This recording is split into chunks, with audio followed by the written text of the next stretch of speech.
A stone fortress stood between an army and its destiny. Medieval siege warfare was not about heroic charges, but about a brutal engineering duel. Victory went to those who could solve an immense puzzle, using ingenuity to crack stone or defy it. This is the story of that technological arms race. By the end, you will understand how the machines of siegecraft reshaped kingdoms and redrew the map of Europe. How did armies topple walls that seemed unbreakable, and what happened when the defenders had even better tricks? What does it truly mean to build an empire, one stone at a time to defeat a castle? You first had to understand the machine you were up against. This was not just a pile of rocks with a flag on top. It was a masterfully engineered defensive system designed to make every step an attacker took more difficult and more dangerous than the last. The entire structure worked in concert to nullify the advantages of a larger army, forcing them into carefully prepared killing zones. At the heart of this system were the walls, but not just one. The most advanced castles featured concentric walls, a brilliant defensive layering. An attacker who somehow breached the outer wall would find themselves trapped in a narrow, exposed courtyard, completely surrounded by the even higher inner wall. From that inner wall, defenders could rain down projectiles on them from all sides, a situation with no cover and no escape. The architecture was a study in controlled violence. Towers were not built at regular intervals for symmetry. They were placed to provide overlapping fields of fire. Archers in one tower could cover the blind spot of the next, ensuring no attacker could approach the base of the wall without being seen and targeted. But the true ingenuity was overhead. Machicolations were stone galleries projecting from the top of a wall with holes in the floor. Through these holes, defenders could drop stones, boiling liquids, or other unpleasant surprises directly down onto anyone trying to scale or undermine the wall below. Inside gate passages, murder holes served a similar grim purpose from the ceiling.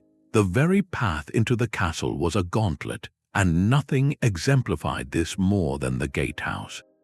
The main entrance was the castle's greatest vulnerability, and so it was transformed into its most fortified and deadly point.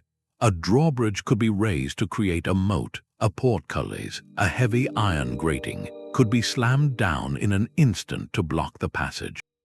Often there was not one portcullis but two or more. An attacking force that surged through the first open gate would find themselves channeled into a long, dark stone tunnel, trapped between two dropped portcullises. Then, from murder holes above and narrow arrow slits along the sides, the defenders would unleash everything they had. It was a perfect choke point, a masterpiece of defensive engineering. So, when a besieging army looked upon a formidable castle, they weren't just seeing high walls. They were looking at a three-dimensional puzzle of interlocking death traps. Every solution they could devise, from ladders to battering rams, was already anticipated and countered by the design. To crack this engineered shell required not just brute force, but an equal measure of cunning and invention. The siege engines that rose to meet this challenge would have to be nothing less than revolutionary. Given this reality, the true objective of medieval warfare becomes clear. It was not primarily about destroying enemy armies in the field, but about seizing and holding ground, and the ground that mattered was always anchored by stone. From the 11th to the 15th centuries, the castle or the walled town was the ultimate strategic prize. These were not just military outposts, they were the beating hearts of power. Inside those walls resided the local lord, his administration, his treasury, and the accumulated wealth of the surrounding lands. Control the castle, and you controlled the entire region it dominated, its people, its food, and its roads. A victorious king could win a dozen battles, but if he left the enemy's strongholds intact, his campaign was ultimately a failure. The enemy would simply retreat behind their walls, regroup, and wait for him to leave. This fundamental truth made the siege the central act of medieval war. Why risk everything on the chaotic gamble of a pitched battle, where fortune could turn on a single stray arrow? A siege was a slower, more methodical form of conflict. It traded sudden, dramatic risk for prolonged, grinding certainty. An army would surround a fortress, cutting it off from supply and reinforcement, and then apply pressure until the defenders cracked.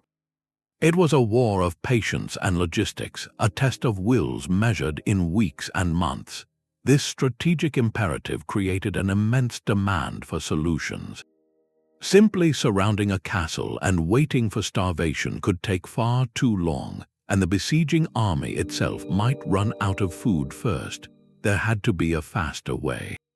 Lords and generals needed tools to break the stalemate, to shatter the engineered advantage of the walls. They needed machines that could reach over, through, or under those formidable defenses. The entire grueling, costly process of a siege funneled resources and minds toward one relentless question: how do we solve the puzzle of the stone? The answers they devised would give rise to some of the most iconic and terrifying machines of the age. But one solution to the stone puzzle did not aim to go over the wall, but directly beneath it. The art of mining was perhaps the oldest, most patient, and most psychologically devastating technique in the siege engineer's handbook. It was a silent war waged in darkness and dirt, far from the clamor above ground. The objective was deceptively simple: to dig a tunnel from the besiegers' lines all the way under a key section of the castle's wall, or, ideally, one of its corner towers. This was not haphazard digging. It was a precise engineering operation. Skilled miners, often men recruited from mining regions for their expertise, would begin their shaft at a safe distance, angling it downward and then leveling it out as they approached their target. The work was agonizingly slow, done by hand with picks and shovels in stifling, pitch-black conditions. As they dug, they had to constantly shore up the tunnel with heavy wooden timbers, creating a reinforced wooden frame to prevent a catastrophic collapse before they were ready. The true test of skill was in the geology, assessing the soil and rock to ensure the tunnel would hold its shape and lead precisely to the chosen point. When the miners finally judged they were directly beneath the foundation, they would enlarge the chamber at the tunnel's end, packing it with more wooden supports. Then came the final, critical act. The chamber would be filled with combustible material, brushwood, straw, and fat. The miners would set it alight and make a frantic retreat. As the fire consumed the wooden props, the carefully engineered support for the stone above vanished. The massive weight of the wall or tower, now unsupported, would buckle and crash down into the void, creating a breach in the defenses. The psychological impact of this invisible threat was immense. Defenders could hear the faint, muffled sounds of digging growing closer, a terrifying reminder that the very ground beneath them was being eaten away. They never knew when or where the earth would suddenly give way. To counter this subterranean menace, defenders developed their own grim mirror of the tactic, countermining. They would listen intently for the direction of the enemy's digging, often using bowls of water placed on the ground to detect faint vibrations. Then they would begin digging their own tunnel, not to collapse a wall, but to intercept the attacker's tunnel. When the two tunnels broke through into each other, a brutal, close-quarters battle would erupt in the cramped, smoky darkness. These clashes were some of the most feared engagements of any siege, fought with short swords, axes, and picks in a space where there was no room to retreat. The success of a mining operation was a testament not to brute force, but to meticulous planning, a deep understanding of materials, and a terrifying patience. It turned the castle's greatest strength, its immovable stone foundation, into its most catastrophic weakness. Yet for all its destructive potential, mining was slow, risky, and vulnerable to a vigilant defense. The quest for a more direct, more immediate way to break stone would lead engineers to look not down, but up, to harness the raw power of physics itself. If mining was a patient, invisible knife aimed at a castle's foundations, the battering ram was its brutal, thundering hammer. This was force applied directly to the problem, a relentless argument made of wood and iron against the gatehouse's stubborn timbers or a weakened section of wall. Yet to dismiss the ram as merely a primitive log is to miss centuries of ingenious refinement. Its evolution is a perfect case study in medieval engineering, a direct response to the defensive innovations it faced. The earliest rams were exactly what you might picture, a large, heavy timber carried by a team of men who would run it directly into a gate. This was exhausting, exposed work, and defenders on the walls above had a simple solution: drop stones, pour boiling liquids, or shoot arrows at the vulnerable crew. The ram's first major innovation was born from sheer necessity: a roof. Engineers began mounting the ram inside a long, shed-like structure on wheels or rollers. This mobile fortress was known by many names: a cat, a sow, or a penthouse. Its roof was steeply angled and often covered in fresh, wet hides or clay. This crucial layer was not for decoration. It was a primitive but effective form of fireproofing and shock absorption.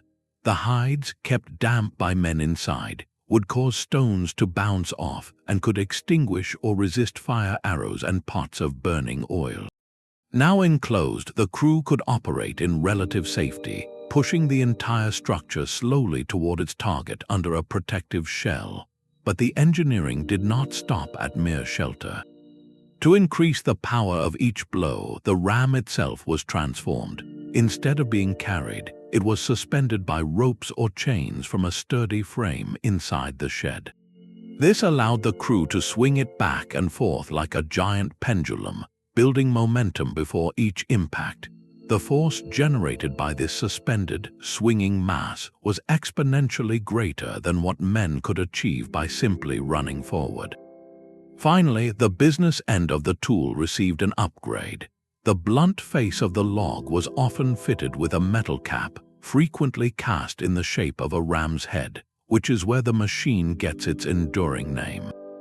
This iron or bronze tip concentrated the immense energy of each swing onto a smaller point, allowing it to splinter reinforced wood and even chip away at mortar between stones.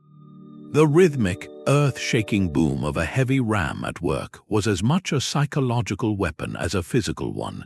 For defenders trapped inside, that constant, deliberate pounding was a sound of impending doom, a clock counting down the moments until their primary barrier gave way. It represented the besieger's will made audible and tangible.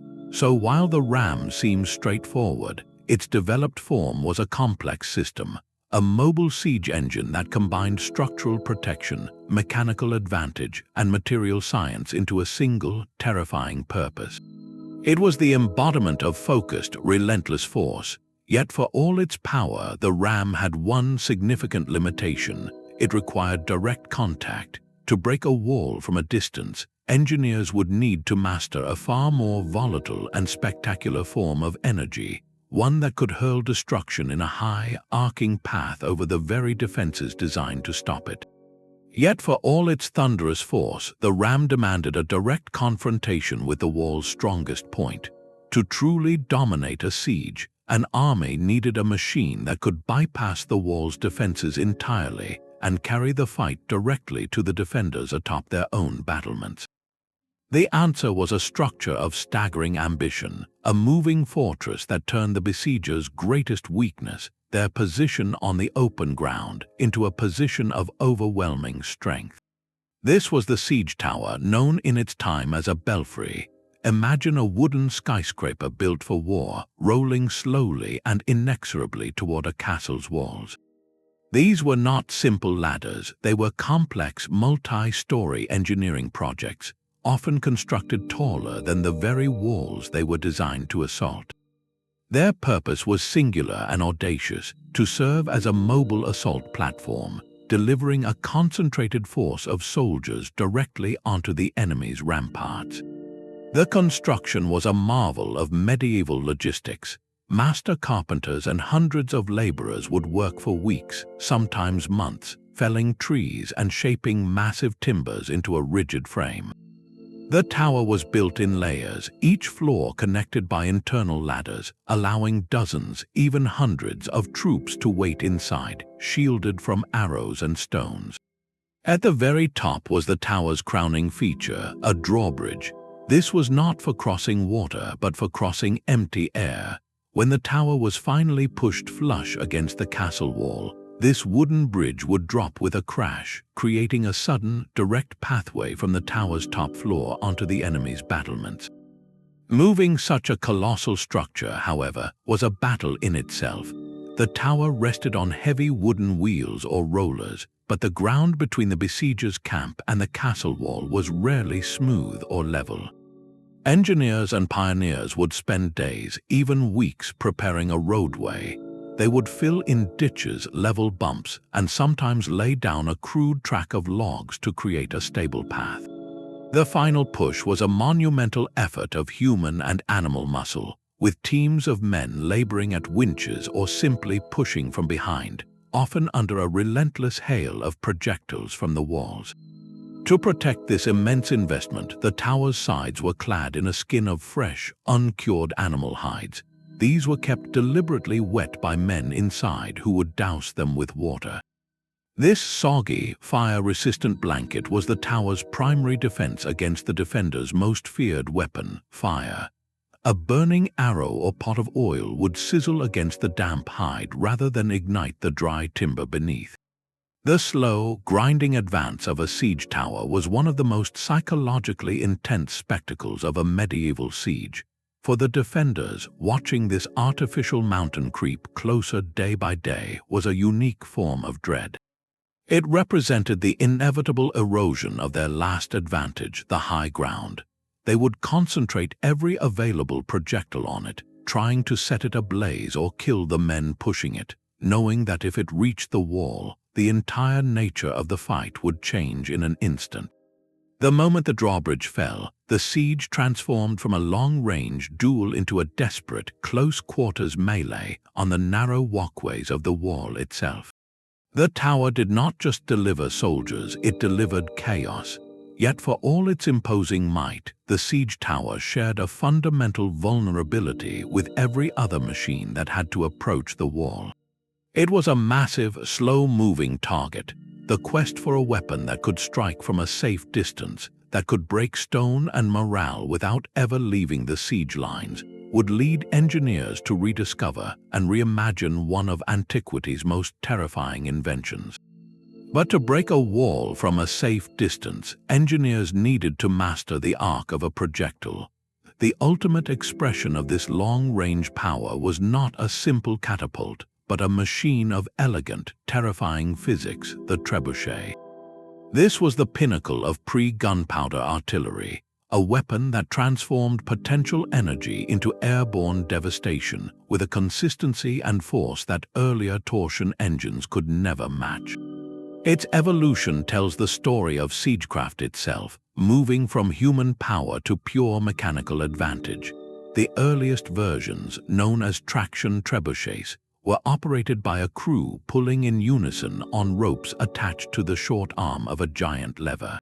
When they yanked down together, the longer arm, holding a sling, whipped upward and launched its projectile. This was a powerful tool, but its force was limited by the strength and coordination of the team pulling the ropes. The true revolution came with the counterweight trebuchet. Engineers replaced the team of men with an immense box filled with tons of stone, earth, or lead, fixed to the short end of the lever. This single change unlocked staggering power. The operating principle was a masterpiece of leverage. A small force applied over a great distance, in this case the slow, controlled lowering of the weighted box, could produce an immense force over a short distance, the violent upward swing of the throwing arm. But the trebuchet's genius did not end with the lever. Its most critical component was the sling, Attached to the very tip of the long throwing arm, the sling acted as a force multiplier. As the arm reached the peak of its swing, one end of the sling would release from a hook, allowing the projectile to fly free. This sling mechanism effectively lengthened the throwing arm at the last possible moment, adding a final, whipping acceleration that propelled the stone with incredible speed and, crucially, a high, arcing trajectory. This arc was the key to its strategic impact. A trebuchet did not need a direct line of sight to its target. It could loft a massive stone in a high parabola over the front walls to smash into buildings deep within a fortress's courtyard, or target the inner keep directly. The engineering allowed for frightening precision. By adjusting the weight in the counterweight box, the length of the sling, or the angle of the release hook, operators could, over several test shots, walk their projectiles onto a specific section of wall with methodical accuracy. The effect was both physical and psychological. A single 200-pound stone landing on a battlement could shatter merlons and crush defenders, but the trebuchet's payload was not limited to stone. Historical accounts note they were sometimes used to launch more harrowing projectiles over walls, including bundles of burning material to start fires, or the remains of animals to spread illness and foul water supplies within the besieged community. The slow, rhythmic creak of the winch pulling the counterweight up, followed by the deep thud of its release and the whoosh of the sling, became a sound of dread.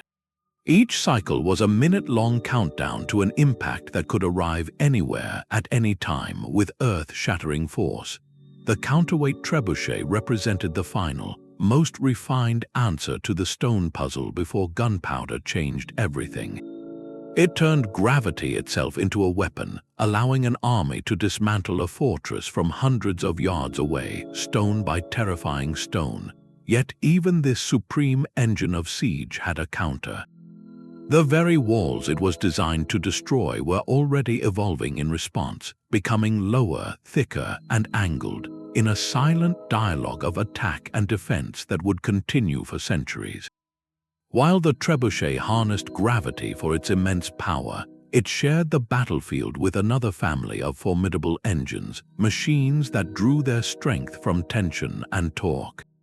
These were the torsion-powered stone throwers, the mangonel and the onager, whose distinctive snap and hum represented a different kind of siegecraft.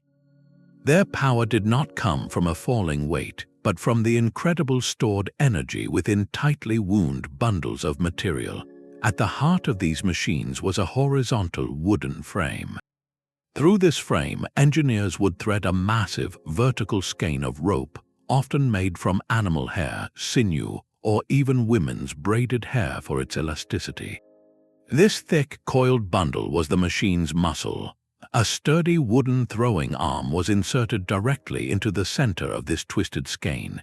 To prepare the weapon, a crew would use a windlass, a type of winch, to rotate the arm backward, winding it down against the incredible resistance of the twisted ropes. This action twisted the skein even tighter, storing phenomenal potential energy, like a giant spring being compressed. When the arm was released, the entire skein unwound in a violent instant, snapping the arm forward to strike a padded crossbeam with a tremendous crack. The impact launched a stone from a cup or sling at the arm's tip. The mangonel often used a sling for a bit more range, while the simpler onager, whose name means wild ass for its powerful kick, typically hurled its projectile from a solid cup. The trajectory of these shots was markedly different from the trebuchet's high arc. Torsion engines typically fired on a much flatter, faster path. This made them exceptionally good for a specific, brutal task, battering the upper sections of a wall or clearing its battlements of defenders. Their stones would slam into parapets and merlons, shattering the protective stonework and sending lethal shrapnel flying along the walkways. This relentless hammering could silence arrow loops and destroy the wooden hoardings defenders used for cover, effectively blinding and exposing them. Furthermore, their mechanism allowed for a significantly faster rate of fire compared to the slow, methodical cycle of a massive counterweight trebuchet. Once the skein was wound and secured, reloading was a matter of placing a new stone and releasing the trigger. A well-trained crew could keep up a punishing barrage, creating a constant din of impacts that made it perilous for any defender to show themselves.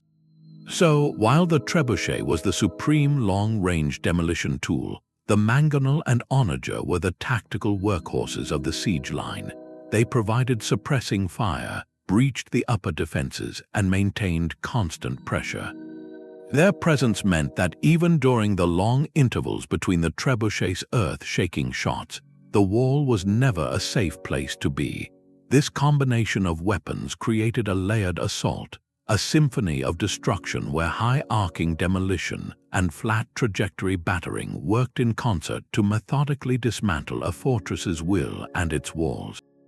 Yet for all their mechanical ingenuity, these engines of wood and rope still faced a fundamental limitation. They were massive, complex, and vulnerable to the very moisture and decay that could ruin their tightly wound sinews. The next leap in siege technology would abandon twisted fibers altogether, seeking power in a far more volatile and transformative source. While the trebuchet ruled the skies and torsion engines battered the parapets, a different kind of machine held the line, one built not for demolition but for surgical precision. This was the ballista, the sniper rifle of the medieval siege. Its design was a direct descendant of the Roman era, a piece of classical engineering so effective it was meticulously preserved and refined for over 1,000 years. At its core, the ballista was a giant crossbow, but its power came not from a single bent bow, but from a brilliant application of torsion. Two separate wooden arms were each inserted into a vertical, tightly wound skein of rope or sinew, mounted on either side of a solid frame. To arm the weapon, soldiers would use a windlass to draw back a heavy slider, which pulled a bowstring attached to both arms. This action rotated the arms backward, twisting the two skeins to an extreme degree and storing immense energy. When the trigger was released, the arms snapped forward in unison, propelling the slider and its payload down a central track with terrifying speed and a perfectly flat trajectory. This engineering made the ballista exceptionally accurate. Unlike the arcing shots of other engines, a ballista bolt flew straight and true, allowing operators to aim at specific, high-value targets hundreds of yards away. Its primary ammunition was a massive iron-tipped bolt, often as thick as a spear, designed for one gruesome purpose: to penetrate. This direct firepower made it a versatile tactical tool. On the defense, ballistae mounted on castle walls could pick off enemy engineers and officers from a safe distance. On the offense, they were used to silence defenders' artillery positions, their heavy bolts capable of smashing through the wooden frames of enemy mangonels or the protective mantlets shielding archers. They could also target personnel with horrifying effect, their bolts reportedly capable of piercing through multiple armored men in a single shot, a capability noted in historical accounts that speaks to their formidable force.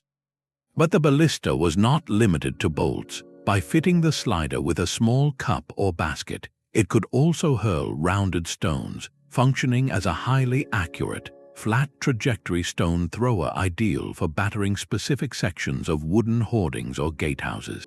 The continued use and refinement of the ballista throughout the medieval period is a testament to the enduring value of precision. In the chaotic orchestra of a siege, with its earth-shaking impacts and raining debris, the ballista provided a note of calculated, focused violence. It answered the need not just for overwhelming force, but for controlled, targeted application of that force, proving that sometimes the most effective way to break a defense was to remove its key pieces, one precise shot at a time. But alongside these mechanical giants, a different kind of engineering was at work, one that traded solid stone for liquid flame. The medieval siege was not only a contest of physics, but also of chemistry, where the most terrifying weapon was one that seemed to defy the very laws of nature. This was the era of incendiary warfare, and its crown jewel was a substance so potent and so secret that its exact formula remains lost to history: Greek fire. More than just a tool, it was a psychological weapon of mass terror, a liquid flame that reputedly burned even on water and could not be extinguished by it. Historical accounts from besieged sailors describe streams of fire launched from enemy ships, clinging to wooden hulls and men alike, creating an inferno that water only seemed to feed. The deployment system was as ingenious as the substance itself. Byzantine engineers used pressurized siphons, often mounted on the prows of their ships, to project a continuous jet of this liquid fire over distances, turning the sea itself into a battlefield of flame. On land, smaller versions of these siphons could be used from walls, and the mixture was also packed into ceramic pots to be hurled by catapults or dropped from battlements, shattering on impact to spread its sticky, burning horror. The strategic impact was immense. For a maritime power like Byzantium, Greek fire was a naval superweapon, allowing smaller fleets to dominate larger ones and protect Constantinople from seaborne assaults for centuries. Its mere reputation was a deterrent, a shadow of unconquerable flame that hung over any admiral contemplating an attack. Yet such a miraculous weapon was rare and closely guarded.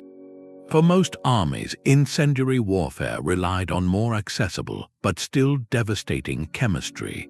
Fire arrows were the most common tool, their tips wrapped in oil-soaked cloth or hemp and ignited before launch to set roofs, hoardings, or siege engines ablaze. Defenders had a grim repertoire of thermal weapons to pour down on attackers at the walls.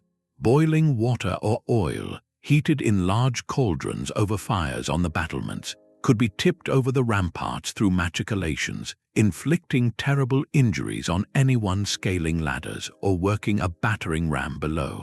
Even sand was weaponized, heated until it was glowing hot and then poured down. This fine, burning material could seep through the gaps in armor, causing agonizing burns and creating panic. More complex mixtures like quicklime combined with water to create a corrosive, burning paste, or combinations of pitch, sulfur, and tallow that created a thick, sticky fire, were used to coat moats or set defensive barriers alight. These chemical tactics changed the calculus of an assault. They made the final approach to the wall not just a test of courage, but a gauntlet of elemental agony. They turned the castle's stone shell into a source of searing heat and choking smoke, a place where the very air could become a weapon. This constant threat of fire forced engineers on both sides to innovate, leading to the fireproofing of siege towers with wet hides and the development of more fire-resistant materials. The dialogue of siegecraft, therefore, was not just about breaking stone, but also about mastering and surviving the transformative, terrifying power of flame. Yet for all the thunder of engines and the horror of flame, the most decisive weapon in a siege was often not a machine at all, but a simple, grim reality. A castle could withstand a barrage of stones, but it could not withstand an empty granary. When direct assault seemed too costly or the walls too strong, commanders would often turn to the oldest and most brutal form of siegecraft, the blockade, a war not against stone, but against time and human endurance. This strategy transformed the battlefield from a point of violent contact into a vast, engineered prison. The goal was no longer to breach the walls, but to perfect them, to build a second, opposing wall around the entire fortress, sealing it from the outside world completely. This was the art of circumvallation, and it was a logistical feat that rivaled the construction of any trebuchet. An army would not merely camp nearby, it would dig in permanently, encircling the target with a continuous trench and a raised earthen rampart, often reinforced with a wooden palisade. This outer wall served as both a barrier to prevent escapes and a defensive line for the besiegers themselves. But the engineering did not stop there. A wise general knew that a besieged fortress was like a magnet, destined to attract a relief force. So, facing outward, his engineers would construct a second, parallel line of defense called a line of contrevallation. This created a fortified corridor, a no-man's land between two walls where his army was protected from attacks both from within the besieged castle and from any army trying to break the siege from without. The entire operation became a fortified city in its own right, complete with guarded gates, patrol paths, and watchtowers. Maintaining this airtight seal was a relentless task. Cavalry patrols rode constant circuits between strongpoints to intercept messengers or foragers. Outposts were established on every hill or road leading to the castle, controlling all approaches. The besiegers had to become self-sufficient, building bakeries, smithies, and even markets within their own lines, for their own supply trains were the lifeline that sustained the prison they had built. Inside the castle walls, the calculus shifted from courage to calories. Commanders would conduct a grim inventory, counting every sack of grain, every barrel of salted meat, and every well. They would ration strictly, expelling non-combatants, the elderly, the very young, and the sick to conserve food, a heartbreaking decision that placed a humanitarian burden directly on the besiegers' conscience. As weeks turned to months, the true siege engines became hunger, thirst, and disease. The silence from the walls, punctuated only by the distant sounds of the besiegers' thriving camp, was more demoralizing than any cannonade. A successful blockade was a masterpiece of patience and logistics, a slow, inexorable pressure that asked one terrible question, not who was stronger, but who could last longer. It proved that sometimes the most profound engineering feat was not building a machine to break a wall, but building a new world around it and waiting for the old one inside to wither away. The besieging army held every advantage of open ground and relentless machinery, but the castle was far from a passive target. Within its walls, a parallel frenzy of engineering was underway, a desperate race to outthink and outlast the onslaught. This was the art of the besieged, where every defensive feature became a platform for active, aggressive countermeasures. The high stone walls were not the end of the defense. They were merely the foundation for a second, dynamic layer of wood and ingenuity designed to reclaim the initiative. When arrows and stones from below threatened to clear the battlements, defenders did not simply duck, they built outward. The most dramatic of these innovations were the hoardings, temporary wooden galleries that projected from the top of the wall. Imagine a roofed balcony with a floor that had murder holes cut into it, suspended over the deadly space right at the base of the castle's stone skin. Constructed from prefabricated timber sections, these structures could be rapidly assembled in times of siege. From inside the safety of these wooden shells, defenders could stand directly above attackers scaling ladders or working a ram, dropping stones or pouring caustic liquid straight down through the holes, a tactic impossible from the flat top of a wall behind solid merlons. Similar movable wooden screens, called brattices, could be hinged out from arrow slits, providing protected firing positions that allowed archers to shoot downward at acute angles, covering the blind spot that was the wall's own base. This ability to project force outward transformed the castle from a static shield into a bristling, reactive organism. The ground before the walls was also engineered for maximum hardship. Defenders scattered caltrops, small four-pointed iron spikes designed so that one point always faced upward. Tossed onto pathways or in front of gateways, they were a simple, cruel, and effective way to cripple charging infantry and horses. More elaborate was the cheval de frise, a portable barrier made from a horizontal log bristling with long, sharpened wooden stakes. Rolled into place, it created an instant, formidable fence that could block a breach or a roadway, slowing any advance to a crawl and making attackers perfect targets for archers above. But perhaps the most intense engineering challenge occurred when the enemy's engines finally succeeded. The thunderous crash of a collapsed wall section was not an end, but the start of a brutal new phase. For this moment, defenders prepared with the precision of a fire brigade.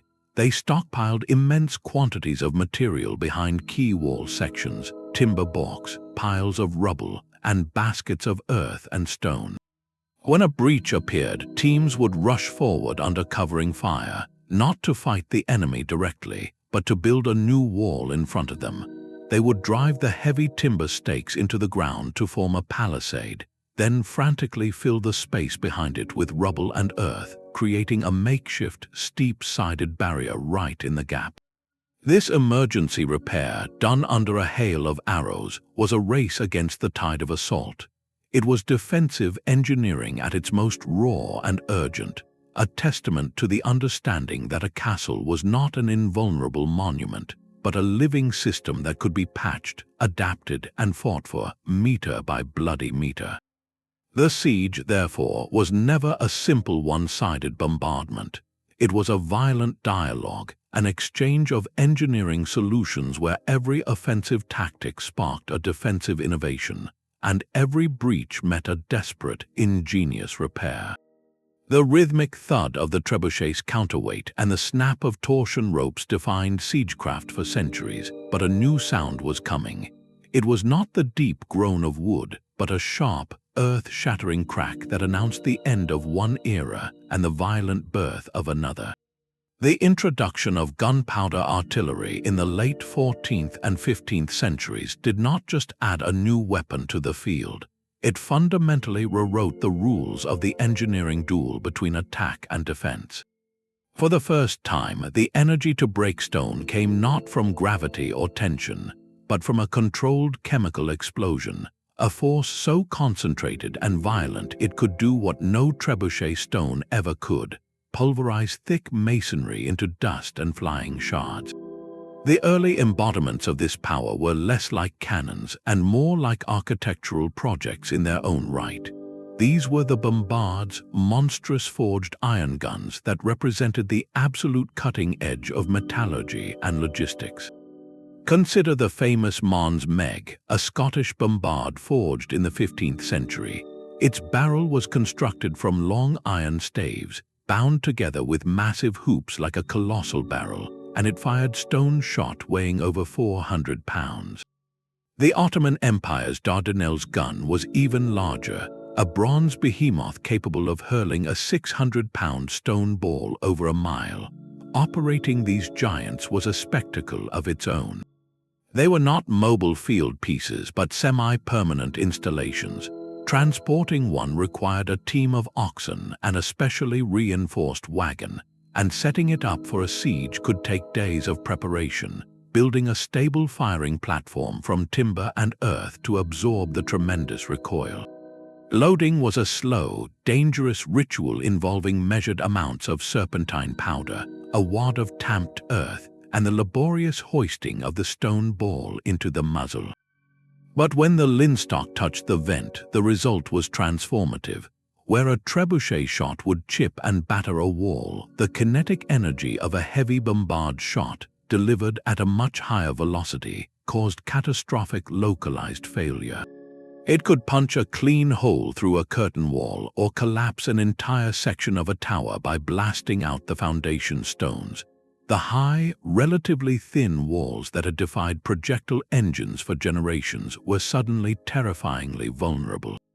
A single direct hit from a bombard could accomplish in minutes what weeks of traditional bombardment might not, creating a breach so wide and ragged it could not be quickly sealed with timber and rubble. This new reality sent a shockwave through the world of military architecture. The very logic of the castle was called into question. If tall walls were now targets rather than shields, a new design philosophy had to emerge. Almost overnight, the paradigm began to shift from vertical height to low, stubborn thickness. The age of the towering stone castle was closing, and the age of the squat, angled bastion was dawning. But this revolution was not instantaneous, and in the turbulent period of transition, the old world of stone and the new world of powder would clash in some of the most dramatic and consequential sieges in history. The thunder of the bombard demanded a new kind of silence. If the old, tall castle was now a perfect target, then the only logical defense was to stop being a target at all. The answer emerged not from the medieval north, but from the sun-drenched battlefields of Renaissance Italy, a revolutionary design philosophy known as the Tres Italienne or the Star Fort. This was not an evolution of the castle, it was a complete reinvention, a geometric puzzle engineered from the ground up to defeat the cannon. Its first principle was a dramatic surrender of height. Gone were the towering stone curtains meant to overawe. In their place rose low, massively thick ramparts, but these walls had a secret. They were not solid stone. Instead, engineers built two parallel stone walls and filled the vast space between them with earth, rubble, and sand. This earthen core acted as a giant shock absorber.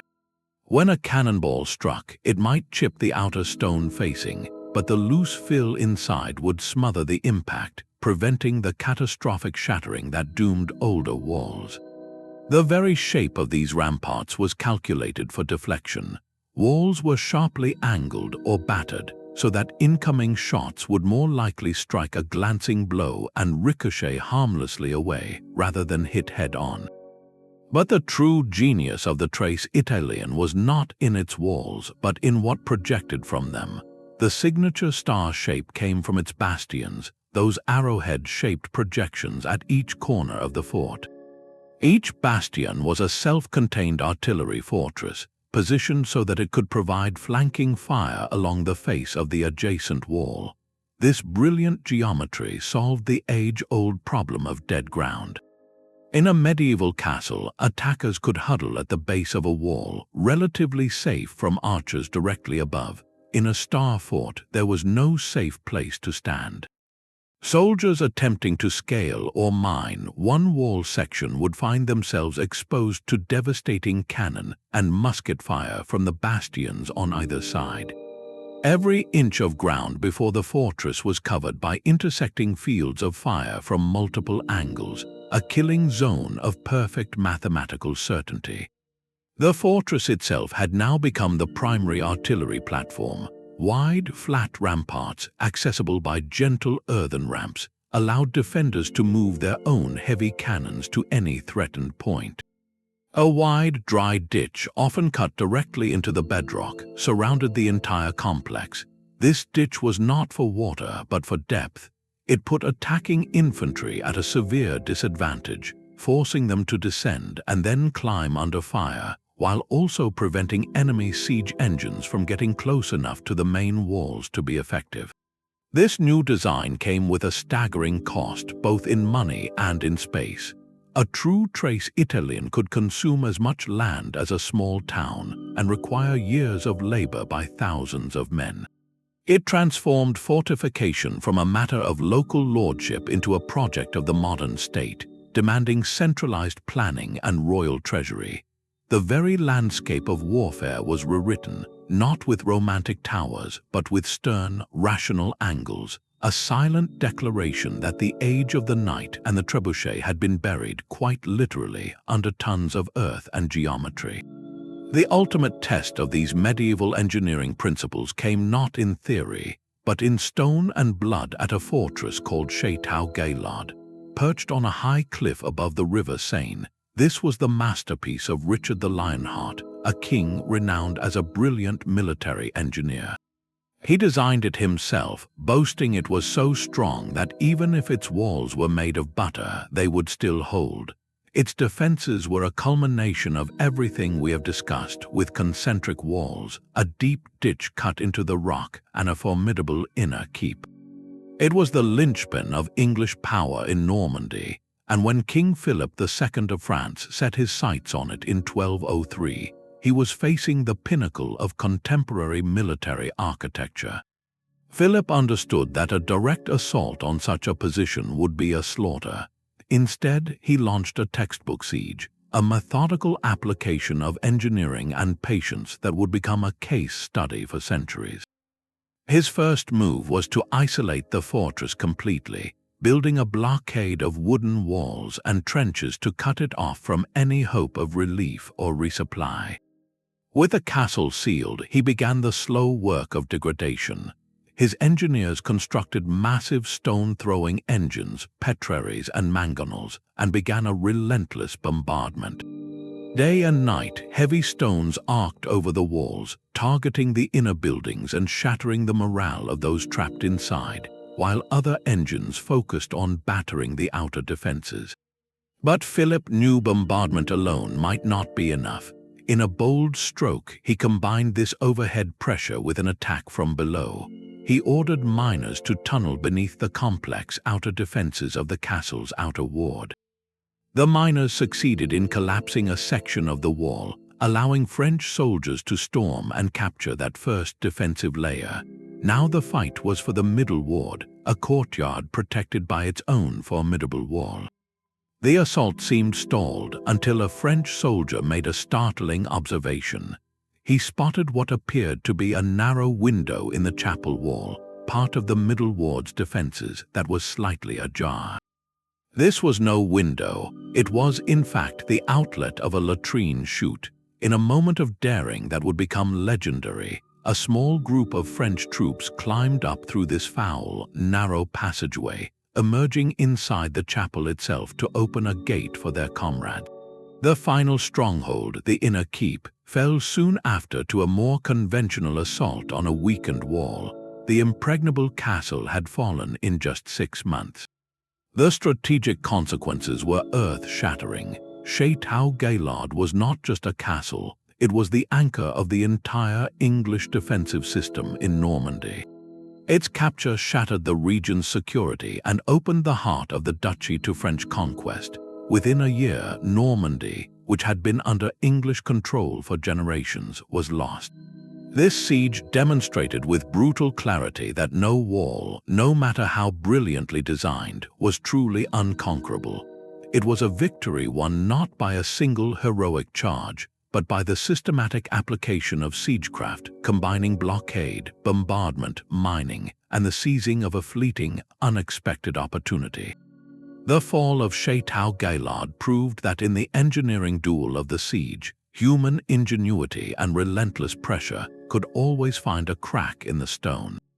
The fall of Château Gaillard showed that even the strongest medieval fortress could be taken with patience and engineering. But a century and a half later, a siege would not just take a castle, it would end an empire and change the world. In the spring of 1453, the great city of Constantinople stood as the last remnant of the Roman Empire, a bastion of Christianity for over 1,000 years. Its legendary defenses, the triple-layered Theodosian walls, were the most formidable ever built in the medieval world. A deep moat, a low outer wall, a higher inner wall, and a massive third inner wall made the landward approach seem utterly invincible. They had repelled over 20 sieges across the centuries, but facing them now was a new kind of force, led by a 21-year-old Ottoman Sultan, Mehmed II, who was not just a conqueror, but a master of logistics and technology. He understood that to crack this ancient shell, he would need to orchestrate an engineering effort on an unprecedented scale. His first move was to isolate the city completely, not just by land, but by sea. He built a powerful fleet to blockade the Golden Horn, the city's vital sea inlet. Yet the Byzantines had stretched a great iron chain across its entrance, sealing their harbor. Mehmed's response was an audacious feat that stunned both friend and foe. He ordered the construction of a wooden road, greased with animal fat, over the hill behind the city's northern shoreline. Then his crews physically dragged over 70 Ottoman warships on rollers across this road, bypassing the chain entirely and launching them into the Golden Horn behind the Byzantine defenses. In a single stroke, the city was surrounded, and its defenders were forced to spread their already thin manpower even more desperately. On land, the Sultan's true hammer was being assembled. He had hired a Hungarian cannon founder named Orban to build the largest siege weapon the world had ever seen. The result was the Basilica cannon, a monstrous bombard forged from bronze. Its dimensions were staggering, requiring a crew of 60 oxen and 400 men just to move it the final 150 miles to the siege lines. The gun itself was over 26 feet long, and it fired a stone ball weighing approximately 1,200 pounds. Mehmed's army did not have one such weapon, but an entire battery of large and medium bombards, creating a dedicated artillery park facing the city's strongest land walls.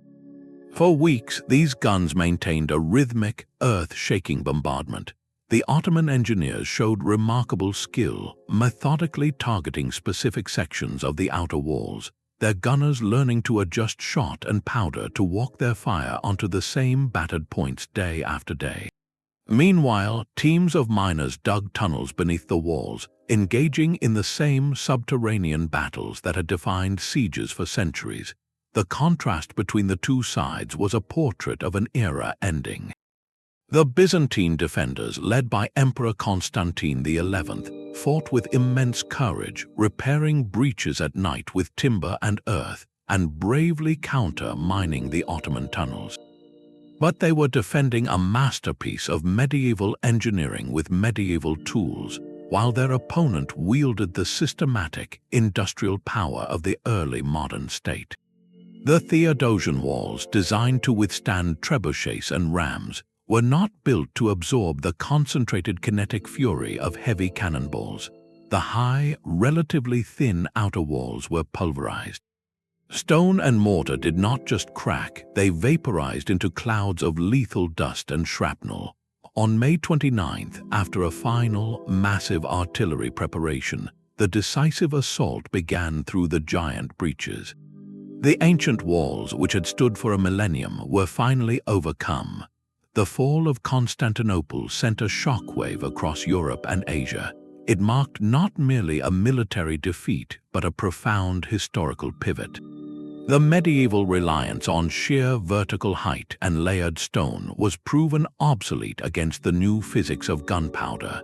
The siege was a perfect, tragic convergence, where the greatest defensive system of the old world met the most relentless offensive system of the new, and the outcome signaled that the rules of power had been rewritten forever. The fall of Constantinople proved the power of cannon to break an empire, but in the muddy fields of France, a different kind of siege would demonstrate how those same weapons could be defeated not by stronger walls, but by the unbreakable will of a people. This was the Siege of Orléans, a brutal 7-month blockade that became the dramatic turning point of the 100 Years' War. By the autumn of 1428, the English army and their Burgundian allies had a stranglehold on France. The strategic city of Orléans, the last major loyalist stronghold north of the Loire River, was the final key to conquering the entire kingdom. The English commander, the Earl of Salisbury, did not just surround the city, he engineered a prison for it. His troops constructed a ring of over a dozen fortified positions called bastions in a wide circle around Orléans. These were not simple camps. They were small, self-sufficient stone forts, each garrisoned with troops and artillery, connected by patrols and controlling every road and river approach. The bastions functioned like a chain, each link reinforcing the next, making it nearly impossible for supplies or reinforcements to slip through. From these strongpoints, English cannons maintained a sporadic but demoralizing bombardment of the city's walls and towers. The psychological pressure of this engineered isolation was immense. Inside Orléans, hope was running out as food supplies dwindled. The French Dauphin, the future Charles VII, seemed paralyzed, his court divided and his armies defeated in the field. The English strategy was a masterclass in patient, logistical warfare, designed to crush morale as surely as it starved the body. Then, in April of 1429, a 17-year-old peasant girl from Domremy arrived at the Dauphin's court. Joan of Arc's profound faith and unwavering certainty cut through the atmosphere of defeat like a lightning bolt. She convinced Charles to give her armor, a banner, and a place in a relief army. When she entered Orléans on April 29th, threading her way past the English bastions by river, she brought something the city had lost, a fierce, contagious belief in victory. Her presence fundamentally altered the strategic calculus. The French stopped thinking like the besieged and started thinking like the attackers. Under Joan's urging, they abandoned a cautious plan and launched a series of aggressive, focused assaults directly against the English bastions themselves. This was the critical innovation. They used their own cannons not for long-range duels but for close support, dragging them forward to batter the wooden palisades and earthworks of the English forts at point-blank range. At the Bastille of Saint-Loup, French troops stormed the walls under covering fire from their own gunners, seizing the fort and its cannons. The success sent a shock through both armies. The seemingly invincible ring of steel was breaking. The climactic moment came at the Bastille of Les Tourelles, a formidable fortification guarding the southern bridge approach. In a day-long battle of horrific intensity, Joan was wounded by an arrow but returned to rally the troops. The French artillery hammered the defenses, and by nightfall they had taken the position. With Les Tourelles fallen, the entire English ring was compromised. The next morning, the English commander, seeing his engineered system collapsing and his army's morale shattered, made a stunning decision. He abandoned his remaining bastions and retreated, leaving his supplies and artillery behind. The siege was over. The lifting of the siege of Orléans was more than a military victory. It was a spiritual and political earthquake.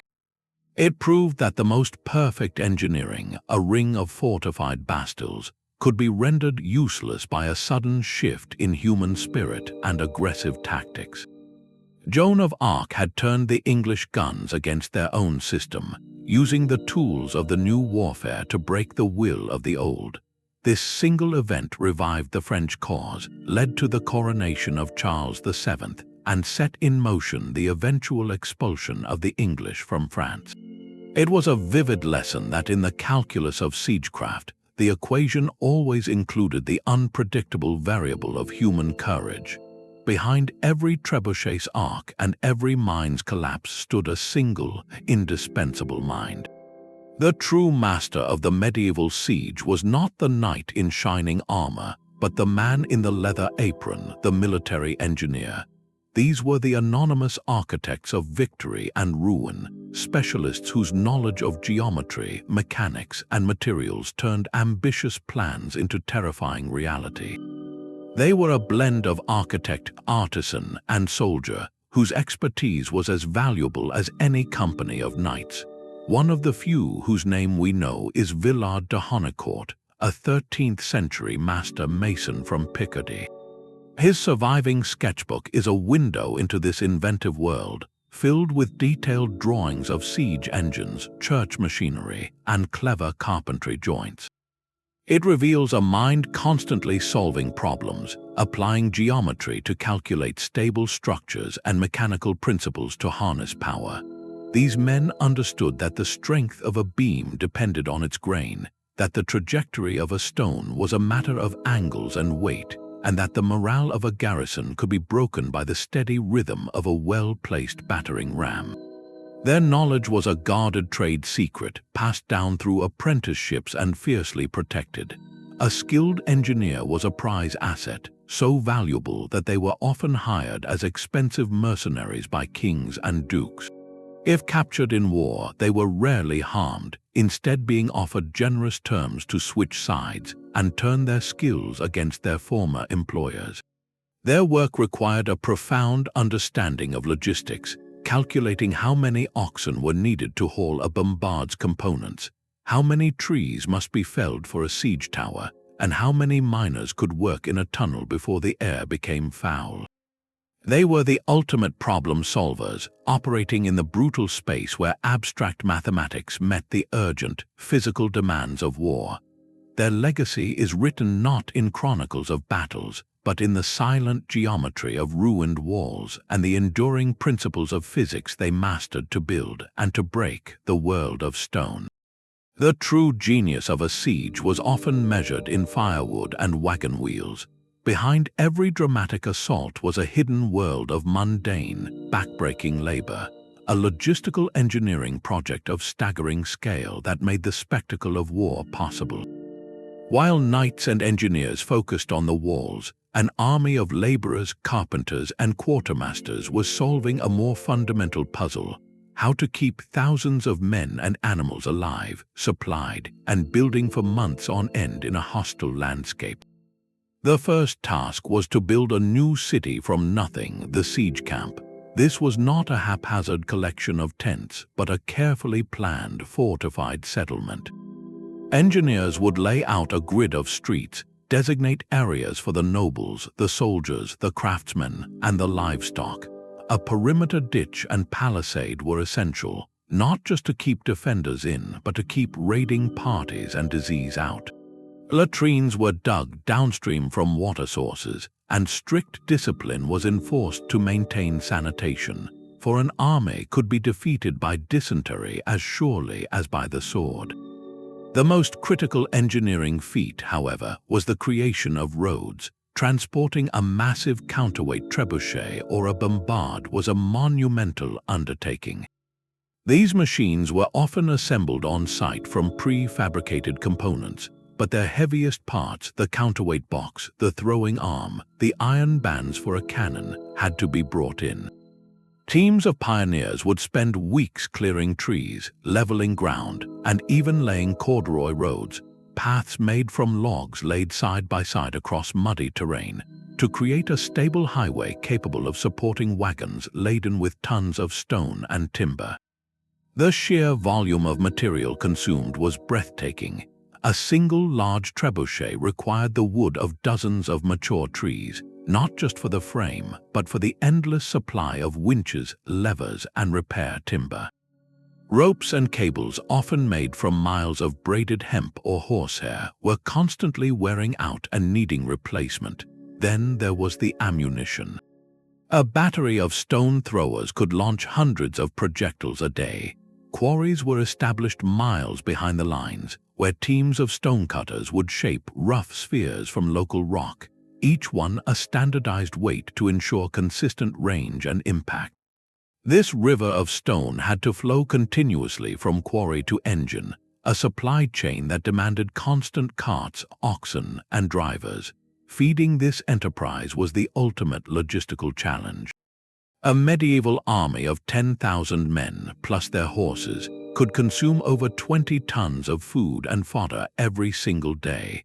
Local foraging could only sustain them for a short time before the countryside was stripped bare. This meant establishing a lifeline back to friendly territory. Convoys of wagons, guarded by detachments of cavalry, became rolling fortresses traversing dangerous roads, carrying grain, salted meat, and barrels of wine or ale. Local resources were ruthlessly extracted, with villages compelled to provide flour, livestock, and labor under the threat of force. The management of water was equally critical, requiring the digging of wells and the protection of streams. The success or failure of a siege, therefore, rarely hinged on a single heroic moment at the wall. It was decided in the muddy workshops, along the newly built roads, and in the endless calculations of the quartermaster's ledger. An army that could not master this hidden engineering of supply would simply dissolve, its great engines standing silent and its soldiers starving, long before the first stone was ever launched at the enemy's gate. The true cost of a siege was measured not in gold coins, but in the lifetimes of labor they represented. To build a single large counterweight trebuchet required the timber of perhaps 50 mature oak trees, felled by teams of woodsmen, hauled by oxen, and shaped for months by master carpenters. The counterweight box alone might hold over 10 tons of stone and earth, each pound of it dug, carried, and lifted by hand. The ropes, woven from miles of hemp, represented the work of countless farms and rope makers. This was an engine that consumed a forest and the effort of an entire village before it ever launched its first stone, and that was just one machine. A serious siege required a battery of them, along with towers, rams, and the sprawling fortified camp to house the army that protected them. The financial outlay was so immense it could drain a kingdom's treasury for a year. This staggering economic reality did not just enable warfare, it actively dictated its strategy, turning cost itself into a weapon more subtle than any catapult. For a defending lord, the calculus was equally grim. A year-long blockade meant the complete economic death of his lands. Fields outside the walls went untended and were often deliberately burned by the besiegers. Trade ceased, the productive life of his entire territory froze. Inside the walls, stockpiled food commanded astronomical prices, and the wealth of the community was rapidly consumed just to survive. Both sides were engaged in a race toward financial ruin, a slow bleed of resources that often outweighed the risk of a sudden, violent assault. This mutual economic pain made the negotiated surrender not a sign of cowardice, but a rational business transaction. It was common for a defender, once it became clear relief was not coming, to open talks.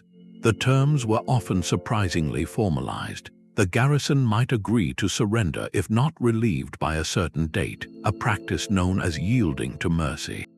In exchange for their lives and sometimes their property, they would walk away. The castle itself, the original prize, would change hands without its walls being reduced to rubble, preserving its value for the new owner. This system gave rise to one of the most distinctive economic features of medieval war, the ransom culture. Capturing a wealthy nobleman in battle was far more lucrative than killing him. His family would pay a fortune for his return, a sum that could fund further military campaigns or replenish a drained treasury. This practice extended to sieges. A garrison that surrendered honorably was often allowed to depart freely, while the defending lord might be taken captive to secure a hefty payment. This created a perverse incentive. For the attacker, a successful siege that ended in a negotiated surrender and a large ransom was a better financial outcome than a costly, bloody storming that left the castle destroyed and its defenders dead. For the defender, holding out too long risked the wrath of a frustrated attacker who might deny terms altogether. The entire pace of a campaign was shaped by this economic clock. Kings and generals had to budget their campaigns like businessmen, weighing the cost of each passing week against the likelihood of a profitable conclusion. This is why so many medieval wars feature long, indecisive sieges and relatively few pitched battles. A battle risked everything in an afternoon, a gamble most commanders, constrained by thin purses, could not afford. The slow, grinding siege was the safer financial instrument, a war of attrition where the victory often went not to the bravest, but to the side that could afford to wait 1 month longer. Ultimately, the castle was more than a military obstacle. It was an economic sinkhole. Its very existence could deter attacks simply because the cost of taking it was too high to justify the reward. This forced a strange kind of restraint upon medieval warfare, a dance of politics and payment where the final blow was often withheld in favor of a contract. The true engineering feat, then, was not just in the machines that broke walls, but in the fragile economic structures that allowed kingdoms to wage war without bankrupting themselves in the process. The deafening crash of a trebuchet stone was not just a physical blow, it was a message. Beyond the engineering of wood and stone, the medieval siege was a masterclass in psychological warfare, a deliberate campaign to erode the human spirit long before the walls fell. Every tactic, every machine was designed to broadcast a single, terrifying idea that resistance was futile. The psychological assault began the moment the besieging army appeared. The sight of thousands of laborers felling entire forests and the slow, inexorable rise of siege towers and artillery frames on the horizon was a calculated spectacle. For the defenders watching from the ramparts, it was a daily reminder of the immense resources arrayed against them, a visual proof of the enemy's patience and resolve. The very construction of these giants was a form of theater, a performance of inevitable force. The auditory landscape of a siege was its own weapon. The rhythmic thud of the miners' picks, faint but unmistakable, created a pervasive dread that the ground itself was betraying you. But it was the bombardment that orchestrated a symphony of terror. The deep groan of the winch pulling a trebuchet's counterweight, the tense silence of its release, and the sudden, shrieking whistle of the incoming stone created a cycle of anticipation and devastation. There was no pattern to the impacts, no safe interval. A defender could never relax, never let their guard down, for the next earth-shattering crash could come at any second from any direction. This constant state of heightened alert, of waiting for the blow to fall, frayed nerves and exhausted minds more effectively than any direct assault. Besiegers understood that to break a wall, you first had to break the will of those standing upon it.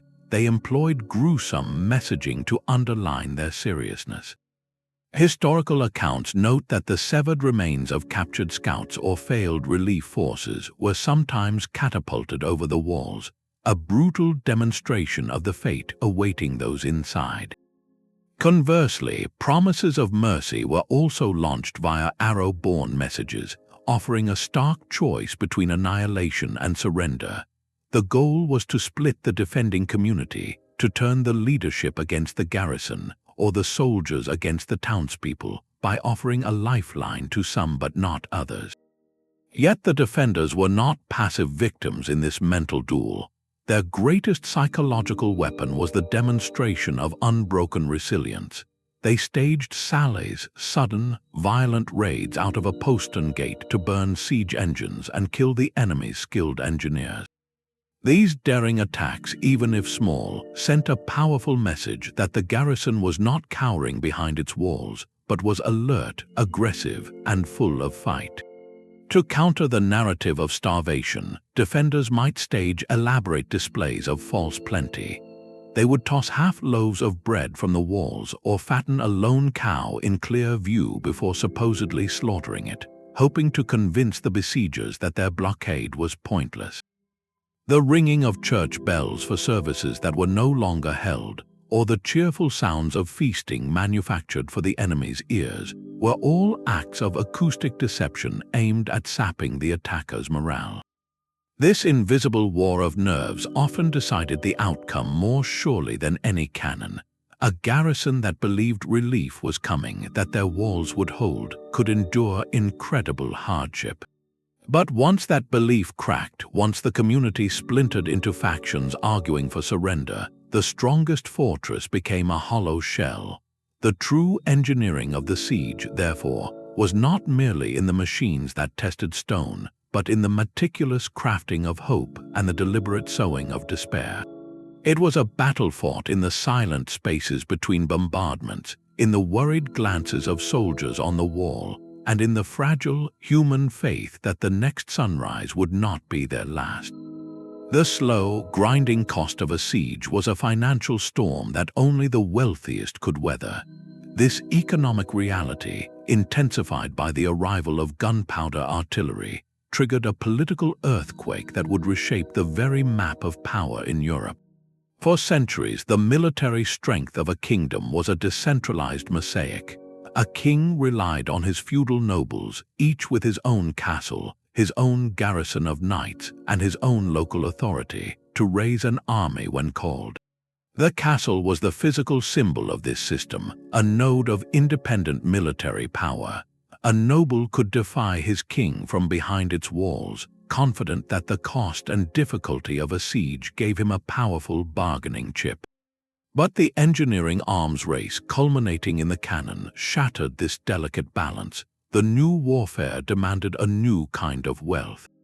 Maintaining a professional army for the long months of a siege, paying expert gunners and military engineers, and most of all, funding the foundries that cast bronze bombards and the supply trains that fed them, was an expense of an entirely different magnitude. It was no longer enough to call upon the loyalty of 100 knights, each with their own gear. Now, victory required a centralized treasury, a state apparatus capable of continuous taxation to fund a permanent military establishment. Only a monarch or a powerful unified state could command such resources. The cannon, therefore, did not just break castle walls, it broke the military monopoly of the feudal nobility. A local baron's tall, picturesque castle, once a formidable refuge, became a vulnerable anachronism when the king could roll up with a battery of state-funded artillery. The noble's power to resist royal authority from behind his personal fortifications evaporated almost overnight. This shift accelerated the decline of feudalism and fueled the rise of the early modern state. Power began to drain away from 1,000 individual stone keeps and flow toward the royal capitals, where treasuries were managed, arsenals were built, and professional armies were drilled. The king's army was no longer a temporary gathering of feudal levies, but a standing instrument of his will, paid for by taxes collected from the entire realm. This centralization changed the nature of conflict itself. Wars became larger, longer, and more decisive, fought between states rather than between rival lords. The fortified border, defended by state-built star forts and garrisoned by royal troops, replaced the personal castle as the key strategic feature. The engineer's calculations of force and cost, once applied to a single siege, were now scaled up to the very structure of government. In the end, the trajectory of a cannonball did more than puncture stone. It helped draw the blueprint for the modern world, where power was consolidated, institutionalized, and projected on a scale the medieval baron, in his solitary fortress, could never have imagined. Yet the clash of steel on the open field was only one part of the knight's world. For every glorious charge in the chronicles, there were long, grim seasons spent staring at unmoving stone. The chivalric code, with its emphasis on personal valor, honorable combat between equals, and the protection of the weak, was a philosophy born for the tournament and the battlefield. It was ill-suited to the patient, anonymous engineering of the siege. Here, a knight's noble lineage meant little to a trebuchet crew calculating the weight of a counterweight. His skill with a lance was useless against a mine tunneling silently beneath his feet. The siege was a great leveler, reducing the celebrated warrior to just another pair of hands in the mud, another hungry mouth counting dwindling rations. The romance of individual heroism dissolved into the collective, grinding labor of survival and technical execution. This created a profound tension within the medieval warrior class. How does one live by a code of honor when the enemy is not a rival knight you can challenge, but a machine you cannot see, operated by men you will never meet? The chivalrous ideal demanded that a defending lord hold his castle to the last. Surrender was often framed as a personal failure of courage. Yet the practical, human reality of a siege made such absolutism a path to tragedy. When a fortress was finally stormed after a long and bitter resistance, the rules of war often broke down. Exhausted, enraged soldiers who had lost comrades to months of hardship were rarely in a mood to grant mercy. The sacking of a town could lead to widespread hardship, a chaotic and brutal conclusion that violated every tenet of knightly protection. Conversely, a commander who surrendered too early to spare his people risked being branded a coward by his own peers and his king. This impossible choice forced a pragmatic adaptation. The concept of yielding to mercy became a formalized ritual, a way to square the circle of honor and survival. A defender could agree to surrender if not relieved by a certain date, preserving his personal honor by demonstrating he had held to the terms of his duty. In exchange, the lives of the garrison and townsfolk would be spared, and the knight himself might be taken for ransom rather than face harm. This was not a betrayal of chivalry, but its evolution under the immense pressure of industrialized warfare. The siege engine, in its impersonal efficiency, did not destroy the knightly ideal, but it forced that ideal to mature.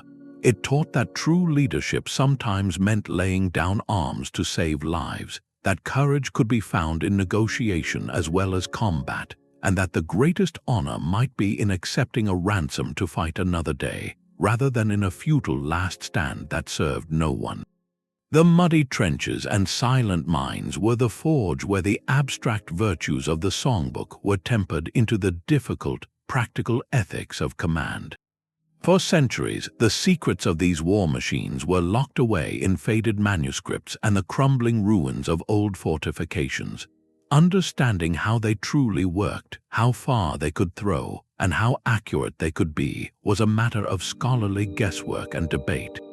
That changed when historians decided to stop just reading about the past and start rebuilding it.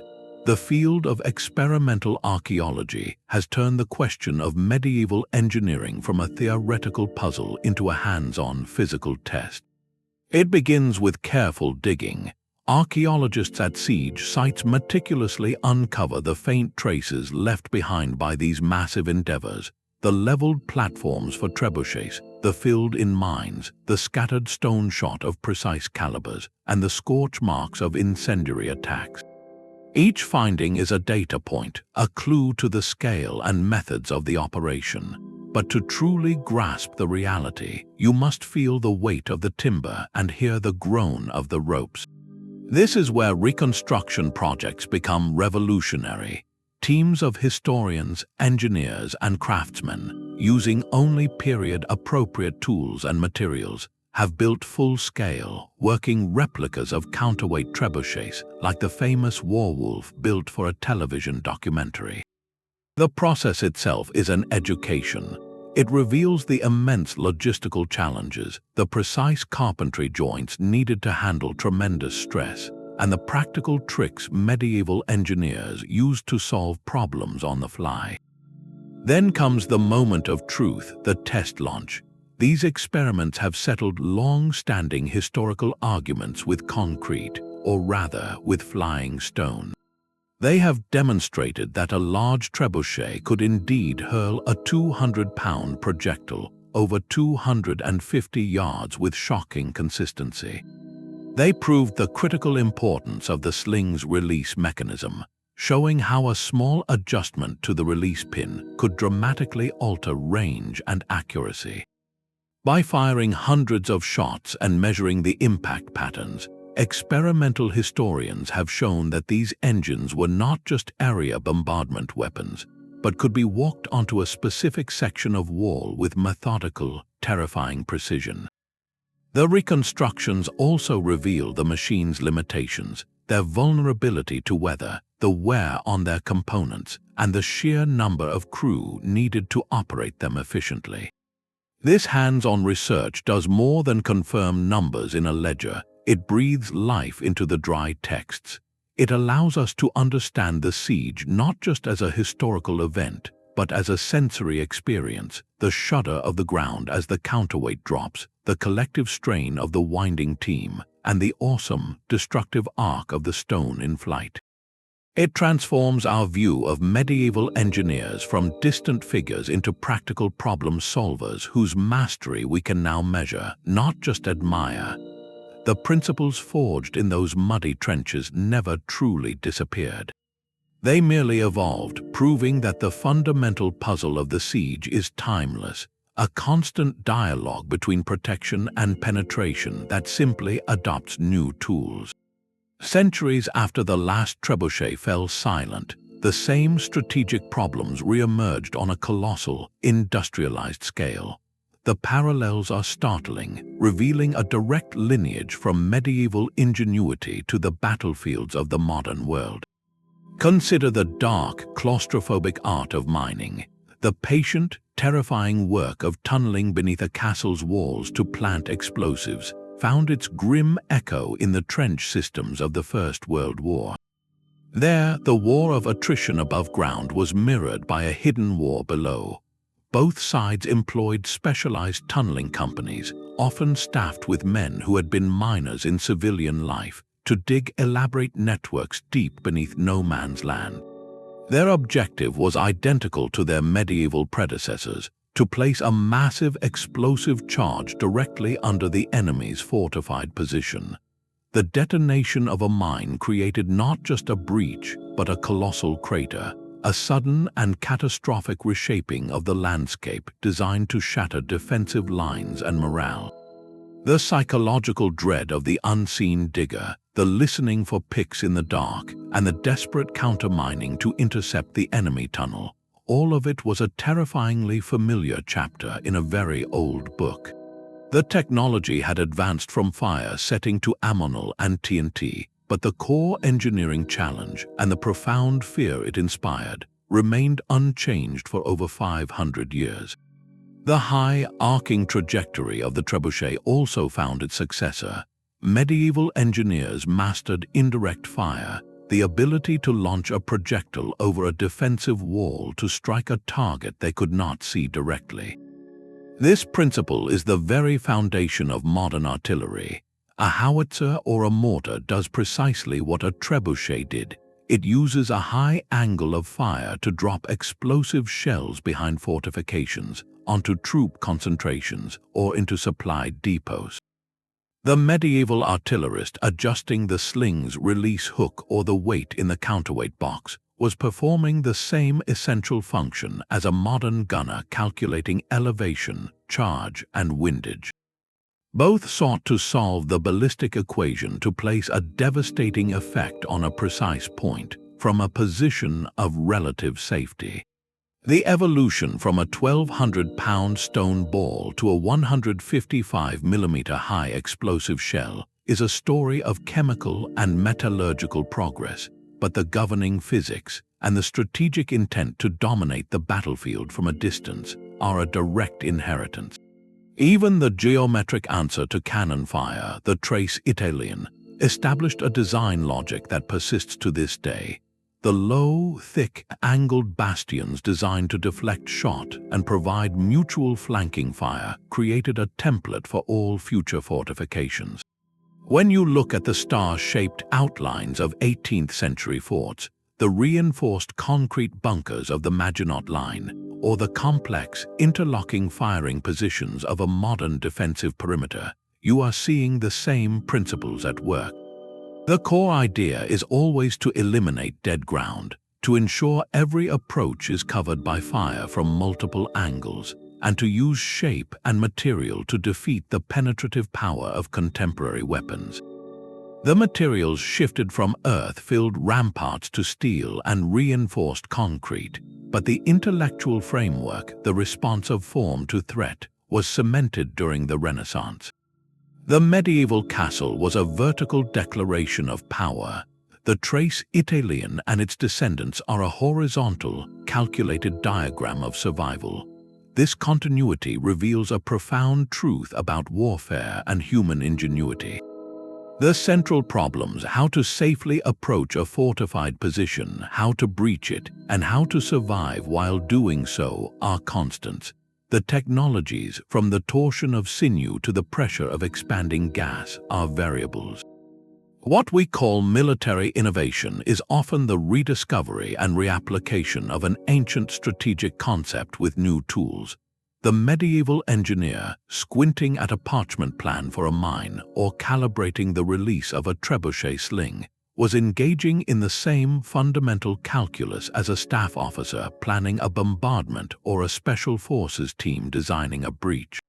They were all trying to solve the stone puzzle, to find the critical flaw in a system designed to keep them out. The landscape of conflict changes, but the map of its challenges was drawn a very long time ago, in the shadow of towering walls and the patient, grinding work of those who sought to bring them down. For all its geometric precision, a siege was ultimately a hostage to the sky. The finest trebuchet, a masterpiece of leverage and carpentry, was helpless against a season of relentless rain. The most meticulously laid corduroy road built to haul a bombard would dissolve into a river of mud under a downpour, trapping tons of machinery in a quagmire. Winter was an even more formidable foe. Frost could seize the mechanisms of a windlass, making it impossible to tension a ballista or raise a counterweight. The damp cold that seeped into tightly wound skeins of sinew or hemp rope would ruin their elasticity, leaving torsion engines limp and useless. More than just halting operations, the elements actively dismantled the tools of war. Wood perpetually wet would swell and warp, compromising the structural integrity of a siege tower's frame. Mold and rot set in, silently eating away at the beams of a ram's protective shed. An army could invest months of labor into these wooden giants, only to watch them become spongy, unstable, and dangerous to operate, their engineering defeated not by a rival's ingenuity, but by the slow, patient decay of the natural world. Beyond the machines, the human element was even more fragile. A siege camp, that marvel of logistical engineering, was also a perfect breeding ground for illness. Thousands of men living in close quarters for months with primitive sanitation created conditions that disease found irresistible. Dysentery, spread by contaminated food and water, could race through the ranks, felling soldiers with a violence no arrow could match. Typhus, carried by the lice that thrived in unwashed clothing and crowded tents, brought fever and delirium. An outbreak could decimate an army faster than any sally from the castle walls, turning a triumphant encirclement into a sprawling field hospital and a mass resting place. The commander's calculus then shifted from tactics to grim triage. Do you maintain the siege and watch your force waste away, or do you lift it and retreat, conceding months of effort and expense to an invisible enemy? Disease was the great equalizer, a force that respected neither knight nor engineer, and it decided the fate of more campaigns than historians often care to recount. And then there was the fickle hand of fortune, the moment when all engineering plans met an unpredictable reality. A siege was a race against two clocks, the one counting down the defenders' supplies and the other counting down the arrival of a relief army. No amount of sapping or bombardment could guarantee victory before that second clock struck zero. Consider the classic scenario, a fortress holding on just long enough. The besiegers might have breached the outer wall, their miners might be on the verge of collapse, but then dust appears on the horizon. The banners of a friendly king approach. Instantly, the entire strategic picture inverts. The besieging army, once the hunter, now finds itself trapped between the castle's garrison and a fresh, motivated force. To avoid being crushed, they must abandon their positions, their expensive engines, and their months of work in a frantic retreat. All that engineering, all that calculated pressure, evaporates in a single afternoon because of bad timing. Ultimately, the most formidable defense was not stone, but spirit. The psychological warfare we discussed earlier could cut both ways. There were sieges where the attackers will broke first. The endless grind, the sickness, the dwindling funds, and the sheer stubborn resilience of the defenders could erode an army's morale to nothing. A commander might look at his rotting engines, his thinning ranks, and his empty treasury, and make the rational, if inglorious, decision to simply go home. The castle would stand not because its walls were unbreakable, but because the human and economic cost of breaking them had finally exceeded its perceived value. This is the crucial counterpoint to our story of gears and gravity. The medieval siege was a system of immense complexity, where the engineered machines were just one variable in a volatile equation of weather, health, economics, and human endurance. It reminds us that technology, however brilliant, is never omnipotent. It operates in the real world, a place of mud, microbes, and misfortune, where the outcome was often decided not by who had the better design, but by who could endure the chaos that lay beyond the blueprint. This relentless duel of wits and timber forged more than just breaches in walls. It was a crucible of innovation, a brutal but brilliant engineering arms race where every defensive advance demanded a more powerful offensive reply. The castle was not a static monument but a living problem, and the siege was the relentless, grinding process of solving it.